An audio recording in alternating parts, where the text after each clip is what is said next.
కరీంనగర్, ఆదిలాబాద్, నిజామాబాద్, మెదక్ పట్టభద్రుల కాంగ్రెస్ ఎమ్మెల్సీ అభ్యర్థి ఆల్ఫోర్స్ నరేందర్ రెడ్డి గెలుపు సామాజిక న్యాయం, రాజ్యాంగ స్ఫూర్తికి విజయమని పిసిసి రాష్ట్ర అధికార ప్రతినిధి, రాష్ట్ర గ్రంథాలయ చైర్మన్ రియాజ్ అన్నారు.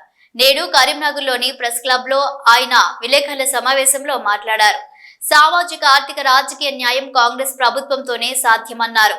రేవంత్ రెడ్డి ప్రభుత్వం తెలంగాణలో సువర్ణ అక్షరాలతో మేమెంతో మాకు అంతా అనే కులగణన కార్యక్రమాన్ని దిగ్విజయంగా చేసిందన్నారు.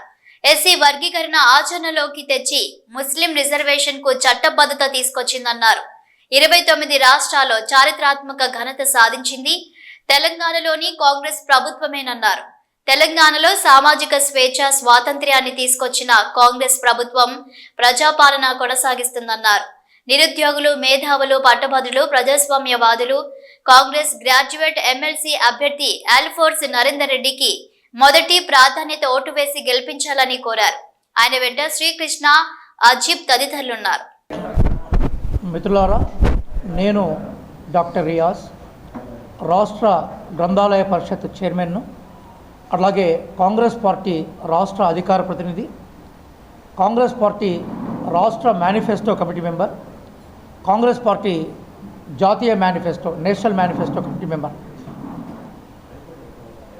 నాతో పాటుగా ఈ ప్రెస్ మీట్లో నా మిత్రులు, ప్రజా సంఘాల నుంచి రిప్రజెంట్ చేస్తున్న శ్రీకృష్ణ గారు, యూత్ కాంగ్రెస్ నాయకులు అజీం గారు, నరేందర్ గారు, అట్లాగే వివిధ ఆర్గనైజేషన్ నుంచి కాంగ్రెస్ పార్టీలో ప్రాతినిధ్యం వహిస్తున్న అజీం గారు, శుక్రుద్దీన్ గారు, అట్లాగే మా యూత్ కాంగ్రెస్ రాష్ట్ర నాయకులు కమరుద్దీన్ గారు నాతో కలిసి ఈ ప్రెస్ మీట్లో ఉన్నాం.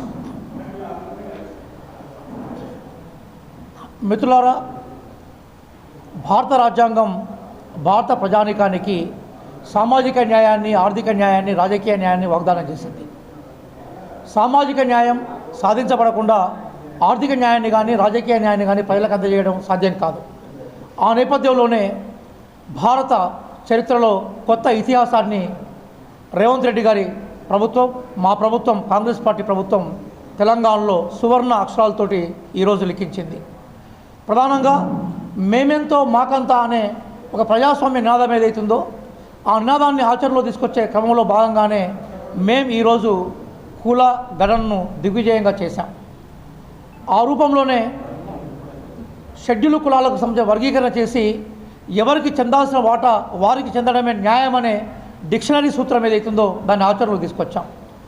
అదేవిధంగా ముస్లిం రిజర్వేషన్లకి ఈరోజు వెనుకబడిన ముస్లింల యొక్క జనాభాను గుర్తించి ఆ ముస్లిం రిజర్వేషన్ని మేము చట్టబద్ధత తీసుకొచ్చాం. బహుశా భారతదేశంలో ఈరోజు ఉనికిలో ఉన్న 28 రాష్ట్రాల్లో ఈ చారిత్రక ఘనతను విజయ రూపంలోకి తీసుకొచ్చి ఈ స్వప్నాన్ని ఫలవంతం చేసిన ఘనత రేవంత్ రెడ్డి గారి సర్కార్దే.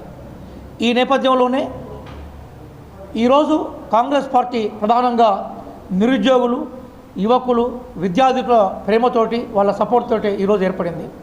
నేను ఆ రోజు కాంగ్రెస్ పార్టీ ఉద్యమ నాయకుడిగా బస్సు యాత్రను నిర్వహించి 90 నియోజకవర్గాల్లో నిరుద్యోగులు న్యాయం చేసే బాధ్యత కాంగ్రెస్ పార్టీదే. అధికారంలోకి వస్తే మా మొదటి సంతకం దాని మీదే పెడతామనే దాంతో 90 నియోజకవర్గాల్లో దిగ్విజయంగా మేము బస్ యాత్ర నిర్వహించాం. కరీంనగర్ నేపథ్యంలో ఆదిలాబాద్, మెదక్, నిజామాబాద్, కరీంనగర్ వేదికగానే ఇక్కడ మేము వచ్చినప్పుడు జర్నలిస్టు మిత్రులు, ప్రజాస్వామ్యవాదులు మా బస్సు యాత్రకి జైజేలు పలికారు. మాకు ఆ ఫలితాలు కూడా వచ్చాయి. ఆ నేపథ్యంలోనే మేము అధికారంలో రాగానే వెంటనే తెలంగాణ పబ్లిక్ సర్వీస్ కమిషన్ ప్రక్షాళన చేశాం. మేము అధికారంలో రాగానే వెంటనే డిఎస్సికి సంబంధించిన అదనపు పోస్టులు మంజూరు చేసి, అంతకుముందు ప్రభుత్వం 5,000 ప్రకటన చేస్తే మేము దానికి 6,500 కలిపి 11,000 పైచీలకు డిఎస్సి ఉద్యోగాలను మేము దిగ్విజయంగా తీసుకొచ్చాం. లీకేజీలు, ప్యాకేజీలతో విద్యార్థుల జీవితాలను డ్యామేజ్ చేసిన పబ్లిక్ సర్వీస్ కమిషన్ యొక్క పాత కమిటీ ఏదైతుందో దాన్ని పూర్తిగా తీసేసి మేము కొత్త బాడీని ఏర్పాటు చేశాం. ఈరోజు బుర్రా వెంకటేశం గారు దానికి చైర్మన్గా ఉన్నారు.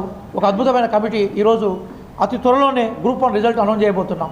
త్వరలోనే గ్రూప్ రిజల్ట్, దాని తర్వాత గ్రూప్ 2 రిజల్ట్ అనౌన్స్ అవుతుంది. దాని తర్వాత గ్రూప్ 3 రిజల్ట్ అనౌన్స్ అవుతుంది. 10,000కు పైగా గ్రూప్ 4కి సంబంధించిన రిజల్ట్ని అనౌన్స్ చేసి ఉద్యోగాలను తీసుకొచ్చాం. డిఎస్సి కోసం డిఓలను మేము ఆదేశించాం, ఎక్కడెక్కడ ఖాళీలు ఉన్నాయి ఆ ఖాళీల వివరాలు పంపని చెప్పేసి. ఈ ప్రభుత్వం నిరుద్యోగుల ప్రభుత్వం, ఈ ప్రభుత్వం ఉద్యోగార్థుల ప్రభుత్వం, ఈ ప్రభుత్వం ప్రజాస్వామ్యవాదుల ప్రభుత్వం. ఆ రోజు మేము ఏదైతే స్వేచ్ఛా స్వతంత్రాలు ఇక్కడ ఉంటాయని చెప్పామో దాని నిదర్శనంగానే మేము అధికారం రాగానే రేవంత్ రెడ్డి గారి ప్రభుత్వం మొట్టమొదటిసారిగా గడి గోడల మీద ఉన్న బ్యారికేడ్స్ని తొలగించి విసిరి అవతల పారేశాం. ఒకప్పుడు ప్రపంచంలో విప్లవాలు ఎట్లయితే నియంత్రణకు వ్యతిరేకంగా అద్భుతంగా వర్ధిల్లాయో ఆ నాడుని తీసుకొచ్చేస్తూ తెలంగాణ సమాజం ఏదైతుందో ఆ తెలంగాణ సమాజం యొక్క స్వేచ్ఛా స్వతంత్రాలు ఇచ్చాం మేము. గద్దర్ అవార్డుల పేరు మీద ఈరోజు తెలంగాణ భాషా సంస్కృతిని ఈరోజు ముందు తీసుకొచ్చే ప్రయత్నం చేశాం. 9 మంది తెలంగాణ ఉద్యమకారులను గౌరవించి ₹1 వాళ్ళకి ₹1 పారితోషికం ఇచ్చి తెలంగాణ ఉద్యమకారులను గుర్తించిన ఘనత కూడా మాదే. ఈరోజు కేసీఆర్ గారు జన్మదిన వేడుకలు జరుపుకుంటున్నారు. వారి జన్మదిన వేడుకలకు వారి జన్మదినానికి మేము శుభాకాంక్షలు చెప్తున్నాం. కానీ ఒక విషయం గుర్తుపెట్టుకోవాలి, ఎప్పుడైతే ప్రజలను ప్రేమించిన వాళ్ళు, ఎప్పుడైతే ప్రజలను ద్వేషించే వాళ్ళు, ఎవరికైతే ప్రజాస్వామ్యంలో విశ్వాసం ఉండదో వాళ్ళు ఎల్లకాలం ఉండరు. You can make people fools for some time, but you want make all the people for fools for all times. కాబట్టి కేసీఆర్ యొక్క యుగం అది ఒక శకం, ముగిసిన శకం. కేసీఆర్ గారి యుగం, కేసీఆర్ గారి శకం ముగిసిన శకం. ఎందుకోసం అంటే కేసీఆర్ గారి యుగం కానీ కేసీఆర్ గారి శకం కానీ ఏ నిజాం వ్యతిరేక పోరాటం అయితే భూమి కోసం, భుక్తి కోసం, తెలంగాణ విముక్తి కోసం జరిగిందో ఆ పోరాట నినాదాలని కేసీఆర్ ప్రభుత్వం విస్మరించింది. ఏ పోరాటం అయితే తెలంగాణ రాష్ట్ర ఆకాంక్షల కోసం ఉద్భవించిందో ఆ పోరాట లక్ష్యాలని కేసీఆర్ ప్రభుత్వం విస్మరించింది. ఏ తెలంగాణ రాష్ట్రం అయితే ఈరోజు ఇక్కడ ప్రధానంగా ఒకప్పటి తేలివాహన్ నది, గోదావరి నది సాక్షిగా కరీంనగర్ కేంద్రంగా తెలంగాణ ఉద్యమం వర్ధిల్లిందో ఆ తెలంగాణ ఉద్యమ ఆకాంక్షల్ని, అమరవీరుల ఆకాంక్షల్ని కేసీఆర్ ప్రభుత్వం విస్మరించింది. కాబట్టి ఈరోజు మొత్తం తెలంగాణ ప్రజానీకం కేసీఆర్ ప్రభుత్వాన్ని, కేసీఆర్ పార్టీని ఎప్పుడైతే టీఆర్ఎస్ అనే పార్టీని బీఆర్ఎస్గా మార్చుకున్నాడో ఆయన కన్నతల్లి పేరునే మార్చే ప్రయత్నం చేశాడు. కన్నతల్లి పేరును మార్చే ప్రయత్నం చేయడాన్ని ఎవరు కూడా క్షమించరు. కాబట్టి తెలంగాణ ప్రజలు క్షమించలేదు కాబట్టి కేసీఆర్ ప్రభుత్వము ఈరోజు కేసీఆర్ పార్టీ ఓడిపోయింది. కాబట్టి మేము ఏ ప్రేమతోటి, ఏ లక్ష్యాలతోటి తెలంగాణలో కాంగ్రెస్ పార్టీ పట్టం కట్టారో దాన్ని కాపాడుతాం. భవిష్యత్ అంతా నిరుద్యోగులదే, భవిష్యత్ అంతా ఉద్యోగాలదే. ఆ నేపథ్యంలోనే మా పార్టీ ఈరోజు గ్రాడ్యుయేట్స్ ఎన్నికల్లో మేము ఉట్కూరి నరేందర్ రెడ్డి, ఆల్ ఫోర్స్ నరేందర్ రెడ్డిగా ఉన్న వారిని మేము అభ్యర్థిగా నిలిపాం.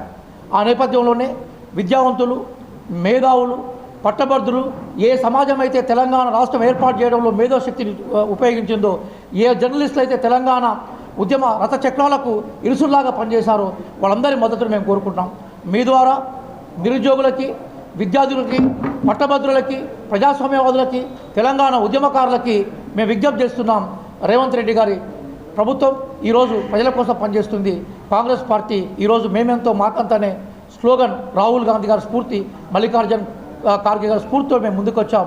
మమ్మల్ని దీవించండి. నరేందర్ రెడ్డి గారి గెలుపు రేవంత్ రెడ్డి గారి గెలుపు, నరేందర్ రెడ్డి గారి గెలుపు సామాజిక న్యాయం గెలుపు, నరేందర్ రెడ్డి గారి గెలుపు రాజ్యాంగ స్ఫూర్తి గెలుపుగా భావిస్తూ బ్యాలెట్ పేపర్లో 2వ నెంబర్పై మీ మొదటి ప్రాధాన్యత ఓటు వేయాల్సిందిగా మీ ద్వారా మేము ప్రజానికానికి, ప్రధానంగా పట్టభద్రులకి విజ్ఞప్తి చేస్తున్నాం. నేను రియాజ్, కాంగ్రెస్ పార్టీ రాష్ట్ర అధికార ప్రతినిధి మరియు రాష్ట్ర గ్రంథాలయ సంస్థ చైర్మన్.